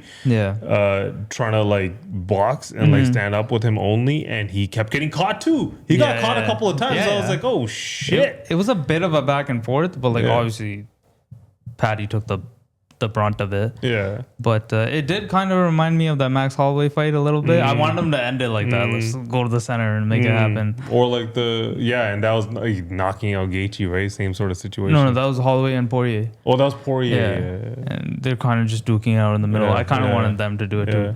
Gaethje had some heavy hands though. Like it was. No, but he's always been that way. Yeah, he's always been that way. It was going to be like closer than people thought, and even when he dropped him, he got back up, right? And like Gaethje was letting him up. He's like, "Yo, get up, bro, he's comfy on his feet. That's what he wants. Yeah, he wants to box him, right? He wants to throw hands. He doesn't want to play the ground game. But like, I also saw that Paddy got poked in the eye, right? And I was like, this happened with Aspinall. It's happening a little bit more than it used to happen. For sure. I didn't remember it being this big of a problem. Yeah. And I've seen Rogan talk about it before where he was like, they can wear different gloves where only your thumb is out and like the rest of it. He's like, I don't know why they don't do that. Maybe the fighters just don't like it, right? I don't know what it is. It's like how you move. Yeah, I don't know what it is, but like your hands are free and you're doing this all the time to check for reach, right? Like, I don't know if it's a... even when Rogan talks about it, he's like, those are better gloves. I don't know why they don't use them, the ones you're talking about. Well, those, I think, like, it's a licensing deal, right? Like, they wanted, like, certain X amount of dollars for it, right? And then these guys are like, yo, fuck it. But did you see, nothing to do with UFC, well, kind of, the boxing promotions with Zuffa now? No, you were talking to me about it, right? Yeah. What did they get on? I don't know the boxers that they have on, but the main person who's the announcer for it is Max Kellerman, bro. Oh, and Max Kellerman's a boxing guy, right? And I saw a couple of promos for it, and I was like, yo. If they get the way that they were showing it, I think they're doing it at the Apex Center, the first one. I think they're calling it Zuffa Boxing 1 or something. Okay, so creative. That's that. But UFC 1 that worked, right? If you number things, people go, I want to be on 100, right? That's how it goes. But I feel like if they market it correctly and then somebody gets good enough, where now one of these, regular boxing champions are like, I could beat him. And this isn't like it's going to be Jake Paul or anything. You're going to be like, oh, can you? All right, come fight him. Yeah. Right? And if you beat that guy, you're going to create a name. Cool. And everyone's going to want the Zuffa belt or whatever, right? Yeah. It's kind of cool. It was fun watching like these guys go at it. Like, it's always cool when the grizzled, like, old veteran gets it done. I feel like Gaethje's been fighting forever. I don't know how long he's been in the UFC. But there was also the co-main event. Did you see the controversy surrounding it? Yeah, I saw at the weigh-ins and stuff. We have a clip of it. They both had a reaction.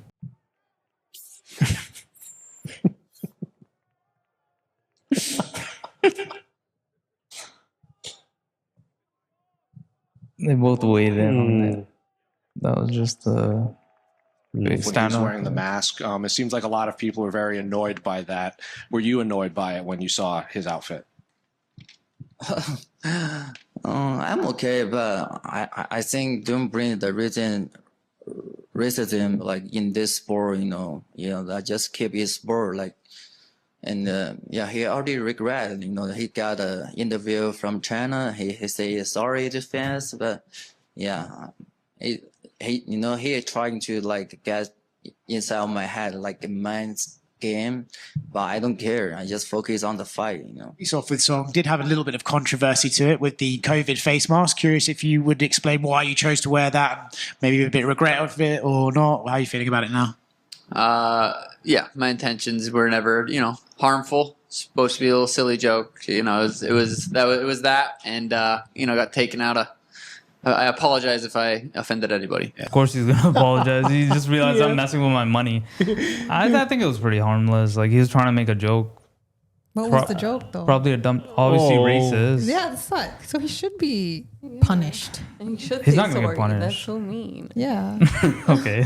I mean, there's gonna be two ways. Athletes are mean to each other. Yeah, like you're talking about two people that fight each other. They're gonna go punch each other in the face, or they already did, right? Like if he's gonna be mean to somebody, he's gonna especially be like, fighters. Have you heard the kind of shit Mike Tyson has said to people? Yeah. No. Most outlandish interviews ever. You never heard him? He like bit a guy's ear. Yeah. Okay. I saw that. Especially fighters, they're crazy. You watched it? No, there's this one. You're gonna have to bleep this, but he goes. I'm going to. The reporter's looking at him. I think you've seen it. He goes. I'm going to.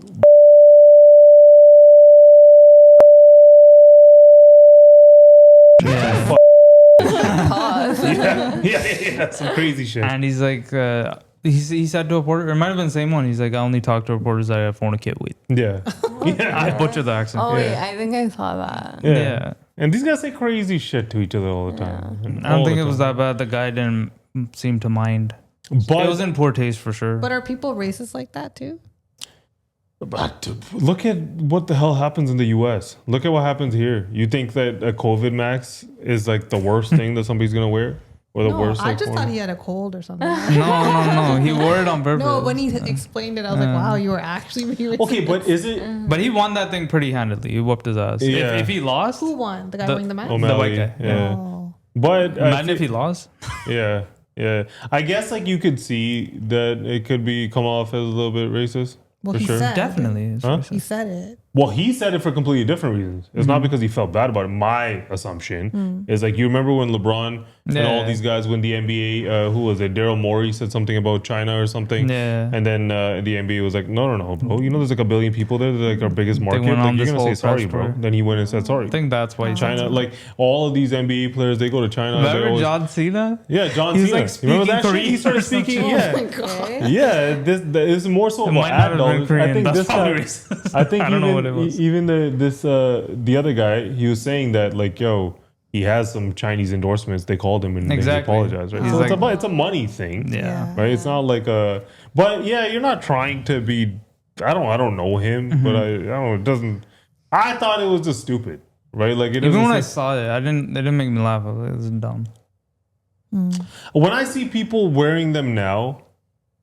Right, I think they're crazy. I think even while the pandemic was happening and you saw people with masks on in their cars with gloves on, and like this is like even after the pandemic is done, And like months after, and you just look and you see this crazy person in their car, you're just like, what are you doing?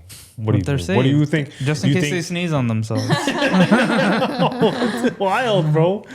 It's wild. Yeah. We got Jon Jones that retired, came back, and then we got this other guy who never retires. He's playing basketball forever, man. You heard of him? LeBron James? Yeah. For the first time in 21 years, LeBron is not an all-star starter, ending a 2-decade-long streak since 2005. Charles Barkley got his wish. He was like, please don't vote in LeBron. And he's like, let one of these other kids get a chance. Last year he got voted in as a starter and he didn't even play the game. Right? So it's about that time. He shouldn't have been a starter last year, and he doesn't care to play in the game anymore. Really. And he's still going to be an all-star. He'll probably end up being a reserve. He already said that'll keep that streak intact. You know how much he loves his streaks, right? And then he already said if he's a reserve, he's going to attend, right? We have a graphic of the starters in the conferences. Yeah. So that's the East and the West over there. You got SGA. The only like real like veteran out of those guys is Steph, man. Steph, Yoke is a veteran too. No, kind of, but like point. Not as old as Steph. No, right? Compared to the rest of those guys, Yoke, Giannis, then Luka and Steph. Kind of is too. If you want to start Luka, getting there. No, Giannis, Jokic, and Steph. Luka comes after that. Steph's the only like super old guy. Yeah. But yeah, I don't know. There are some snubs there though you can talk about. Yeah. Ant-Man's a big one. Yeah. Right? Like is Steph Curry, like we're saying he's a vet, but like and even their record's so bad, but that's popularity. Yeah, it's popularity. But like you're telling me Anthony Edwards doesn't deserve to be there? I think he does personally. Maybe, right? He'll end up there too as a reserve. Donovan Mitchell in the East, I guess you can argue that, Maxey is there. Yeah, it's well, Jalen Brunson is there. Donovan Mitchell sitting on the sideline. The same thing too. Right. I think it's just popular in New York. Yeah, like I don't know. And then the LeBron thing, I guess, right? But like, yeah, I think it's finally a changing. Like that picture shows you when me and you looking at that. That's not the NBA we know at all. But you know what it is? It happens so slowly. It happens so slowly that now you're used to this. Yeah. Right. Like. When you see that, those are the best players in the league. Yeah. Luka, SGA, Jokic, Giannis, those are the best players in the league. The only person missing from there is what's his face? Jason Tatum, because he's injured, right? Edwards. Or he was injured and he's not Anthony Edwards. Yeah. And that's it. Right? Yeah. Like what else did you get wrong? I mean, LeBron's been sticking around so long, it kind of allowing the smooth transition, right? I will also say, like, people are saying that, Charles Barkley saying like, oh no, these kids need a turn or whatever. Yeah. You do not realize how many views Steph Curry and LeBron garner. Exactly. Right? I'm not saying that these other NBA players can't, but like, the NBA wants LeBron there. For sure. They want him there. They want him for TV time or whatever the hell. They want all that shit. Yeah, he'll be there. Yeah. He's going to be reserved, 100%. But another thing was that this is the first time they didn't have a traditional position slots. So you could vote in any position. So that... The Giannis is the center on that team. So that probably had something to do with the voting as well. But Wemby and Jokic made it. Yeah, because you can vote whoever you want. Yeah. Otherwise, there would have been one center. Right? Yeah. But I'm interested to see how it all plays out because it's the first time they're doing the USA versus the world.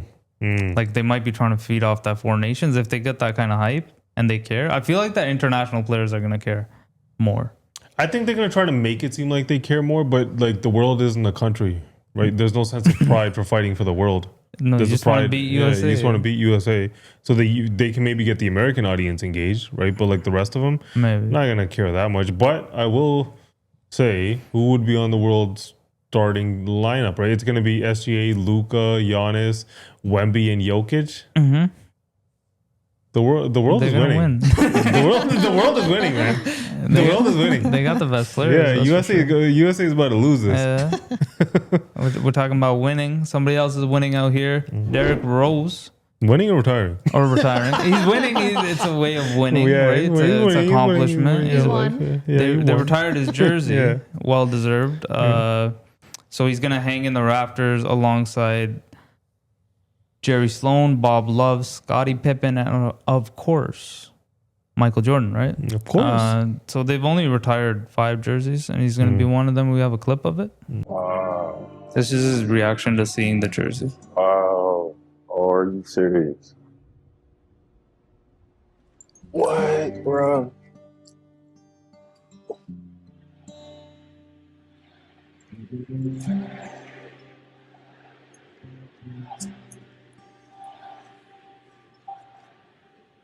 That's crazy. No, it's crazy. Number 1, too. Mm-hmm. First overall. That was a good surprise, guys. I can't lie. I'm going up there with them guys and just being a part of something that's bigger than me. Like, this is every teammate, every fan. We up there now. Derrick, congratulations on Jordan? your retirement in New Jersey. Very happy for you. You had an unbelievable career. You really represented the city of Chicago, Chicago Bulls, your family, and yourself very, very well. So I'm very proud of you. Very happy for your special night. Looking forward to coming to United Center and see your jersey hanging up there with my jersey. Congratulations and enjoy your night. Yeah, I guess Jordan just shot that on an iPhone 2 or something. Right. Like, that was from their official Twitter page. I'm like, why is this so bad? I feel like somebody's like, yo, MJ, you got to shoot this thing for He's Derrick like, Rose. damn. All right. But yeah, what a story, man. The hometown kid. So this guy grew up in the south side of Chicago, right? And he played for the team that he grew up watching. That's And now he's getting his jersey draft retired. pick, youngest MVP ever. Yeah. You remember those duels back and forth with LeBron, For right? Some of sure. those, if it went the other way, Derrick Rose might have a championship. That 2011 MVP season, he Wild almost run. like upset that Heatles team a couple times, right? I feel like some of these kids probably don't even remember now They what probably Derrick Rose don't, used to man. be. Derrick Rose was never known as like a crazy 3-point shooter, but he used to hit some clutch shots. Like the way he went at the rim, it was like Westbrook with a jumper, man. The way he played. It was like that, but there was this thing about him. Westbrook is just like, you can tell he's just like all like run and jump. Derrick Rose was like flying out there. Yeah. Like I remember there's this spin dunk Crazy that to he watch. did. Yeah. That spin dunk, yo. That was in the playoffs too, I think. Yeah. D Rose was different, man. The injuries, later in his career kind of derailed him a little bit there. Yeah. But he's definitely a special player, man. Yeah, the city really embraced him too. He was just a hooper. He loved playing, man. Bro, imagine being from a city and then getting drafted on that team. Crazy. That's every kid's dream, man. Like that's what you dream of, right? When you're a kid, like you want to get drafted to whatever sports team 3, you're city. 2, 1. Yeah, he's in the driveway letting up these shots and shit, right? You know, like if we do it, you're not out here being like, and the Orlando Magic. Yeah. No, bro, you think you're Toronto Raptors? No, right? Like it's kind of cool, It's man. the dream. Everybody has that dream, right? And he got to live it out. But it's just that situation where like injuries derailed his career. Like Brandon Roy, Grant Hill comes to mind. It's kind of those. Yeah. But those probably the top 3. I might be missing some, but like. Yeah, no, there's some massive names. We got some like really good years out of Greg him, Oden man. didn't get to play at all. He just wasn't the same. The explosiveness was gone. Yeah. After that injury. No, but he's always been one of those players that were not cheating the game. Exactly. It was all about hooping to him. He was like, before this, like social media wasn't that popping back then, right? Like he was kind of just basketball. Basketball's all that mattered. Winning was all that mattered. Yeah, that's what it was for him. Like you got emotional. Remember when he was at his Adidas press conference? I think it was. It was a shoe launch. Yeah, it was a shoe launch or some shit. And he's like, oh, I just want to play basketball. He broke down. Yeah, he broke down, started crying. Yeah. Like it's always been about ball for this guy, man. Yeah, cool moment. Yeah, definitely. Well cool deserved. moment. Well deserved. Okay, let's move on to the question segment. So for the first question, if you could erase one specific movie or TV show from your memory, just so you could experience it again, seeing it for the first time, what would you choose? Rewatch it. It's an easy answer. Really? You're gonna say Game of Thrones? I knew you were gonna say that. Say a better Is answer that boring? than that. Game of Thrones is pretty fun. What's a big movie? Or shows that you probably watch over and over again. I mean, watching Infinity War the first time was pretty epic. Yeah. Endgame? Yeah. Endgame was good. Endgame was okay. You loved Endgame. No, I thought Infinity War was the best one out of the series. I was thinking like Friends. Really?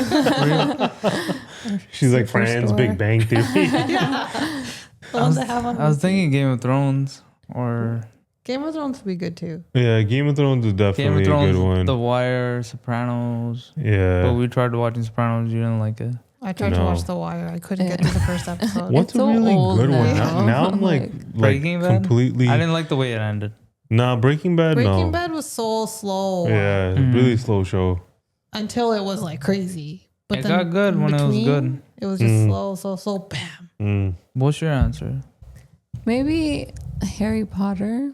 Ooh. Like, but you can't pick the. You said movie, not the whole franchise. Okay, then the first one of the And the movies. first one, and then you go on to the next. Yeah, I don't know. Yeah, Okay. I'm going Game of Thrones. I don't care. Yeah, I'm going Marvel, Infinity War.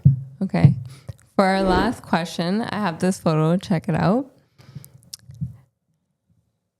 So, if this was your meal for 5 years, but you get $1 million, would you do it? Yes. Yeah, is this a serious question?